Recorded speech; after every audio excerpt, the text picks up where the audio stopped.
Apa yang sedang berlaku sekarang adalah mudah dan kejam. Iran sedang dalam keadaan tertekan, dan sedang membayar harga yang mahal kerana konfrontasi ini. Sementara media yang telah berminggu-minggu menyerang Donald Trump cuba menyembunyikan kemerosotan ini, supaya tidak mengakui bahawa strategi jangka panjang Rumah Putih telah mengenai titik-titik penting rejim itu. Pada hari Kamis 16 April 2026, tanda-tandanya adalah jelas. Ekspor disekat, tekanan tentera laut, ancaman sekatan baharu, infrastruktur terjejas, dan rundingan di bawah tekanan. Itulah gambaran sebenar, selebihnya hanyalah solekan politik. Media yang memutuskan untuk mengkritik Trump menganggap serangan terhadap Iran sebagai tindakan tidak terkawal, langkah sembrono dan kegagalan yang telah dijangka. Namun, fakta-fakta mula mematahkan naratif tersebut. Reuters melaporkan bahawa Iran telah menggantung semua ekspor petrokimia untuk tempoh yang tidak ditentukan selepas kerosakan yang dialami di kawasan penting seperti Azaluye dan Mashhar. Ini bukan sekadar isu teknikal, ia adalah tanda krisis dalaman. Apabila rejim menghentikan ekspor untuk mengutamakan pasaran domestik dan mengelakkan kekurangan bahan mentah, itu bermakna keadaan benar-benar semakin genting. Sektor ini mengekspor kira-kira 29 juta tan setahun dengan nilai hampir 13 bilion dolar. Associated Press menggambarkan perubahan ini sebagai peralihan dari perang terbuka kepada perang dengan ancaman terhadap bank, syarikat, dan pembeli minyak Iran. Matlamatnya menjadi jelas, yaitu memotong pendapatan, mengehadkan laluan, meningkatkan kos penentangan dan memaksa Teheran untuk berunding tanpa berlagak sebagai kuasa yang tidak dapat dikalahkan. Ini adalah strategi, bukannya tindakan spontan. Di manakah Iran paling terasa tamparan ini? Di laut, dalam keuangan, dan dalam sektor tenaga. Reuters melaporkan bahawa Amerika Syarikat telah menyekat trafik masuk dan keluar dari pelabuhan-pelabuhan Iran dan 14 kapal telah dipaksa untuk berundur. Pada masa yang sama, Pete Hegseth menyatakan bahawa pasukan Amerika Syarikat bersedia untuk menyerang semula loji-loji dan infrastruktur tenaga jika rejim tidak menerima perjanjian. Pada masa yang sama, Washington memberi amaran bahawa pembeli minyak Iran mungkin akan dikenakan sekatan sekunda. Dan kenapa perkara ini mendedahkan media?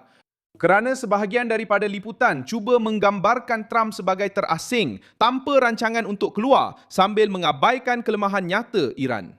Associated Press sendiri melaporkan bahawa Demokrat mengkritik kos peperangan dan kekurangan kejelasan strategi. Dengan kata lain, media bercakap tentang keruntuhan strategi itu dari sudut politik. Trump terus mempunyai ruang untuk mengekalkan tekanan, sesuatu yang media yang mesra dengan naratif Iran lebih suka meredakan. Mereka lebih suka memperkecilkan hakikat bahawa rejim itu sudah berunding dalam kedudukan yang lebih buruk.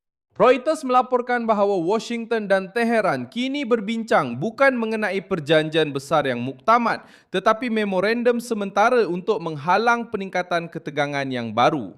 Ini berlaku kerana perbezaan mengenai program nuklear masih besar, tetapi juga kerana Iran terlalu tertekan untuk mengekalkan perang yang panjang tanpa kos yang semakin meningkat. Rejim yang kuat tidak akan tergesa-gesa untuk mencapai persefahaman, sementara ketika ekspor mereka terjejas. Laluan maritimnya disekat dan ekonominya menjadi lebih terdedah. Ini bermakna Iran telah menjadi faktor ketidakstabilan global. Dan ketidakstabilan ini kini berbalik kepada rejim itu sendiri kerana semakin konflik menghalang laluan dan meningkatkan kos tenaga, semakin besar tekanan antarabangsa untuk mengekang Teheran dan mengurangkan keupayaannya untuk memeras ugut.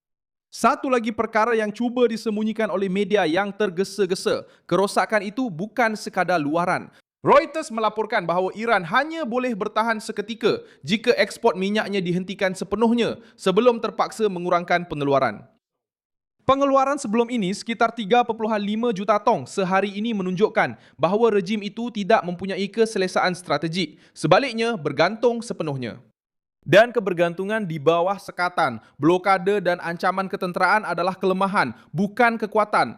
Apabila kerajaan perlu memilih antara melindungi pasaran domestik atau mengekalkan ekspor, propaganda akan runtuh dan realiti akan muncul. Selama berminggu-minggu, ramai pengulas lebih suka menyerang Trump daripada menghadapi sifat sebenar rejim Iran. Mereka menganggap serangan itu sebagai keterlaluan oleh Amerika Syarikat, tetapi mengurangkan tumpuan terhadap pengawal revolusi, tekanan nuklear, dan penggunaan Selat Hormuz sebagai senjata politik. Sekarang dengan ekspor petrokimia digantung, ancaman sekatan baru, sekatan laut, rundingan sementara dan risiko sebenar serangan baru ke atas infrastruktur tenaga semakin sukar untuk mengekalkan fantasi bahwa Iran tetap kukuh dan Trump hilang arah. Fakta menunjukkan sebaliknya.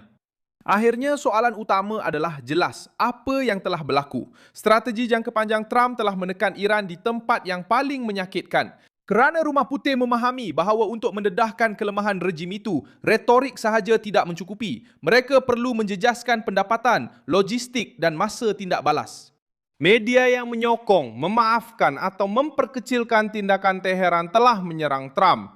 Media dalam gambaran penuh, yang sebenarnya hilang kredibiliti ialah media itu sendiri. Kerana Iran memang berada dalam keadaan teruk dan tanda-tanda itu sudah tidak boleh disembunyikan lagi.